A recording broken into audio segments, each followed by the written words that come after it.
Hello friends, कैसे हैं आप सब। आशा करते हैं आप सब मस्त होंगे। आप सबों का एक नई वीडियो में फिर से स्वागत है। आज का यह वीडियो बहुत ही खास होने वाला है, क्योंकि इस वीडियो में हम झारखंड जीके के बहुत ही महत्वपूर्ण प्रश्नों को लेकर के आए हैं, जो सभी एग्जाम्स के लिए काफ़ी महत्वपूर्ण है। तो आप सबों से रिक्वेस्ट है कि वीडियो को केयरफुली पूरा एंड तक जरूर देखें, ताकि आपको इस वीडियो में बहुत कुछ सीखने को मिले। और एक छोटी सी रिक्वेस्ट आप सबों से है कि अगर आप सब हमारे इस YouTube channel KS study wire में नए हैं तो चैनल को सब्सक्राइब करके बेल आइकन को प्रेस कर लें, ताकि नेक्स्ट टाइम मैं जब भी वीडियो अपलोड करूं तो उसकी नोटिफिकेशन आपको सबसे पहले मिले। तो ज़्यादा देर न करते हुए चलते हैं आज की पहले प्रश्न की ओर। तो आज का आप सबों का पहला प्रश्न है कि जनसंख्या की दृष्टि से झारखंड का देश में कौन सा स्थान है। बहुत ही महत्वपूर्ण प्रश्न है। आप सबों को बताना है कि जनसंख्या की दृष्टि से झारखंड का देश में कौन सा स्थान है। तो आप सबों का इसका राइट ऑप्शन हो जाएगा ऑप्शन डी 14वां। जनसंख्या की दृष्टि से झारखंड का देश में 14वां स्थान है। और अगर क्षेत्रफल की दृष्टि से बात की जाए तो क्षेत्रफल की दृष्टि से झारखंड का देश में 15वां स्थान है। आप सबों को पता होना चाहिए। जनसंख्या की दृष्टि से 14वां और क्षेत्रफल की दृष्टि से 15वां स्थान। ठीक है। आप सबों का अगला प्रश्न है कि खनिज संसाधन की दृष्टि से भारत का सबसे धनी राज्य कौन सा है। तो इसका आप सबों का राइट ऑप्शन हो जाएगा ऑप्शन बी झारखंड। आप सबों का अगला प्रश्न है कि निम्नलिखित में से किसे भारत का रूर प्रदेश कहा जाता है। काफी महत्वपूर्ण प्रश्न है। आप सबों को बताना है कि निम्नलिखित में से किसे भारत का रूर प्रदेश कहा जाता है। तो इसका राइट ऑप्शन होगा ऑप्शन ए झारखंड को। झारखंड को भारत का रूर प्रदेश भी कहा जाता है। आप सबों को याद रहेगा। ठीक है।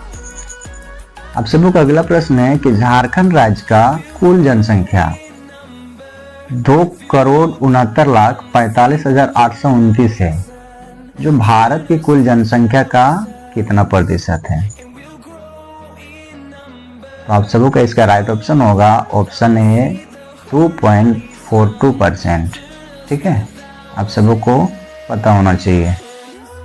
झारखंड राज्य का जो कुल जनसंख्या है वो भारत की कुल जनसंख्या का 2.42% है। ठीक है। आप सबों का अगला प्रश्न है कि झारखंड राज्य की सीमाएं कितने राज्यों को स्पर्श करती है। आप सबों को बताना है कि ये जो झारखंड राज्य की सीमाएं हैं वो कितने राज्यों को स्पर्श करती हैं। तो इसका राइट ऑप्शन होगा ऑप्शन बी 5। आप सबों को याद रहेगा। झारखंड राज्य की सीमाएं 5 राज्यों को स्पर्श करती है। ठीक है। आप सबों का अगला और बहुत ही महत्वपूर्ण प्रश्न है कि झारखंड राज्य का आकार किसके समान है। तो इसका राइट ऑप्शन हो जाएगा ऑप्शन ए चतुर्भुज। झारखंड राज्य का आकार चतुर्भुज आकार का है। ठीक है। आप सबों का अगला प्रश्न है कि झारखंड का सबसे ऊंचा भूभाग है। तो इसका राइट ऑप्शन हो जाएगा ऑप्शन ए पाट क्षेत्र। झारखंड का सबसे ऊंचा भूभाग को पाट क्षेत्र कहा जाता है। ठीक है। आप सबों का अगला प्रश्न है कि हुंड्रू जलप्रपात कहाँ स्थित है। आप सबों को बताना है कि ये जो हुंड्रू जलप्रपात है वो कहाँ पर स्थित है। तो आप सबों का इसका राइट ऑप्शन होगा ऑप्शन बी रांची पठार में। ये जो हुंड्रू जलप्रपात है वो रांची पठार में स्थित है। आप सबों को याद होगा। आप सबों का अगला प्रश्न है कि पारसनाथ की पहाड़ी स्थित है। आप सबों को बताना है कि ये जो पारसनाथ की पहाड़ी है वो कहाँ स्थित है। आपका ऑप्शन है ऑप्शन ए पाट क्षेत्र में, ऑप्शन बी रांची पठार में, ऑप्शन सी ऊपरी हजारीबाग पठार में और ऑप्शन डी निचला हजारीबाग पठार में। तो आप सबों का इसका राइट ऑप्शन होगा ऑप्शन डी निचला हजारीबाग पठार में। ठीक है। आप सबों का अगला प्रश्न है कि झारखंड का सबसे ऊंचा जलप्रपात है। आप सबको बताना है कि झारखंड का सबसे ऊंचा जलप्रपात कौन सा है। तो आप सबों का इसका राइट ऑप्शन होगा ऑप्शन ए बूढ़ा घाघ, जिसे लोध जलप्रपात भी कहा जाता है। ठीक है, झारखंड का सबसे ऊंचा जलप्रपात का नाम लोध जलप्रपात है, जिसे बूढ़ा घाघ भी कहा जाता है। आप सबों को याद रहेगा। आप सबों का अगला प्रश्न है कि रजरप्पा जलप्रपात स्थित है। तो आप सबों का इसका राइट ऑप्शन होगा ऑप्शन ए दामोदर एवं भेड़ा नदी के संगम पर।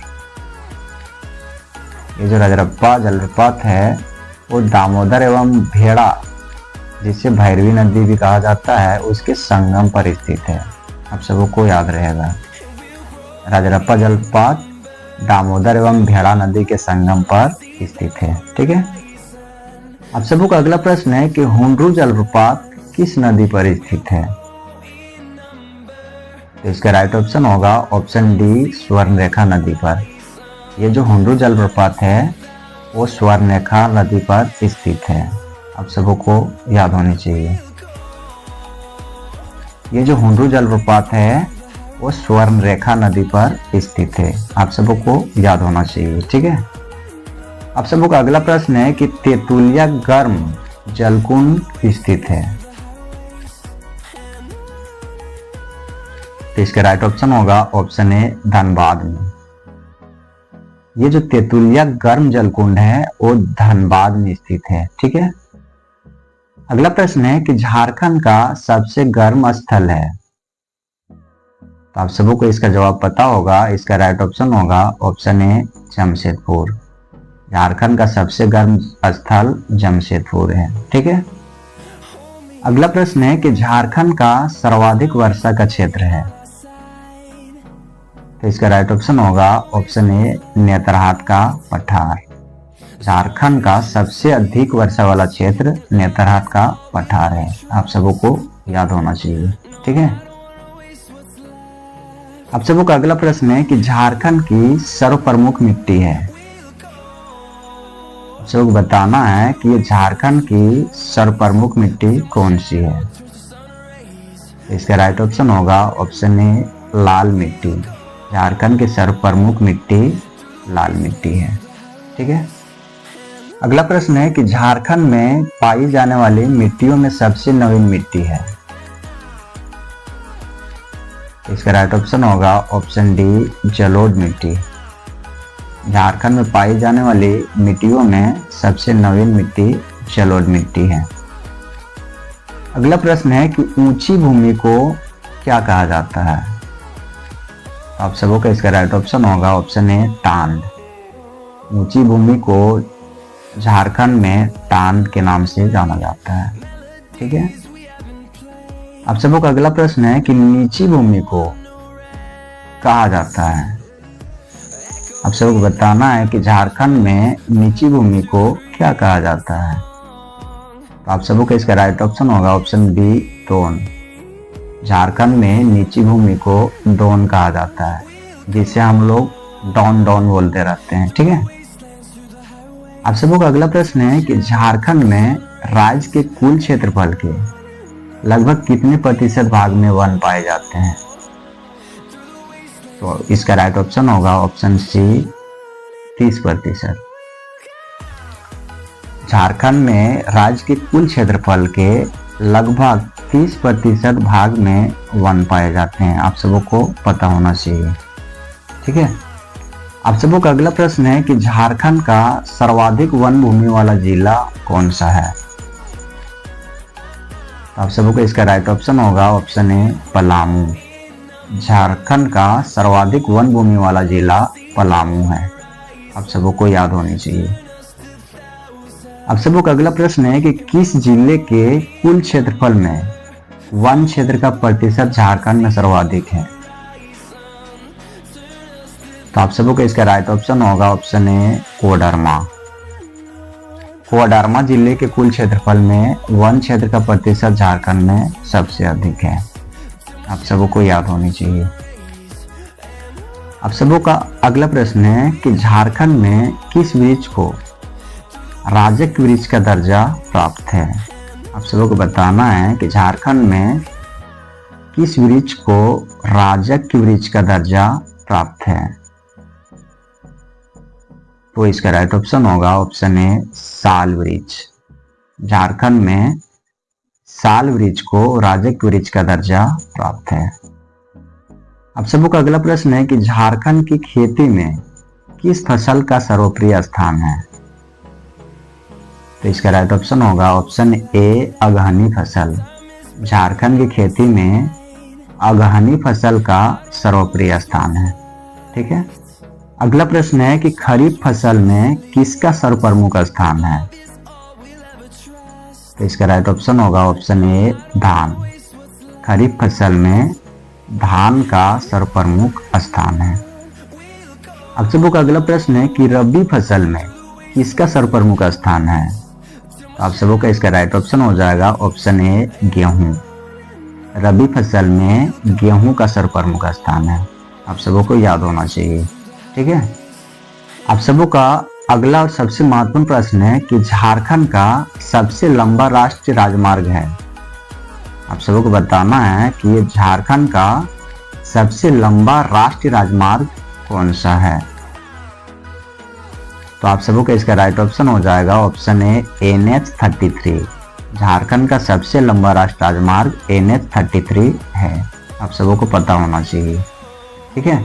आप सबों का अगला प्रश्न है कि झारखंड में उर्वरक यानी फर्टिलाइजर का प्रथम कारखाना कहाँ स्थापित किया गया था। तो आप सबों को इसका राइट ऑप्शन हो जाएगा ऑप्शन ए सिंदरी में। आप सबों का अगला प्रश्न है कि भारत का सबसे प्रथम एवं सबसे बड़ा लौह इस्पात कारखाना कौन सा है। तो इसका राइट ऑप्शन होगा ऑप्शन ए टिस्को। आप सबों को पता होना चाहिए कि भारत का सबसे प्रथम एवं सबसे बड़ा लौह इस्पात कारखाना का जो नाम है वो टिस्को है। ठीक है। आप सबों का अगला प्रश्न है कि टिस्को यानी Tata iron and steel company की स्थापना कब हुई। आप सबों को बताना है ये जो टिस्को यानी Tata iron and steel company है उसकी स्थापना कब हुई। तो इसका राइट ऑप्शन होगा ऑप्शन ए 1907 में। टिस्को की स्थापना 1907 ईस्वी में हुई। आप सबों को याद होना चाहिए। तो आज की इस वीडियो में बस इतना ही। आशा करते हैं आप सबों को ये छोटी सी वीडियो पसंद आई होगी। अगर आप सबों को ये वीडियो पसंद आई हो तो वीडियो को लाइक शेयर और कमेंट करें। और अगर हमारे इस चैनल केएस स्टडी वायर में नए हैं तो चैनल को सब्सक्राइब करके बेल आइकन को प्रेस कर लें ताकि अगली बार मैं कभी जब भी वीडियो अपलोड करूं तो उसकी नोटिफिकेशन आपको सबसे पहले मिले।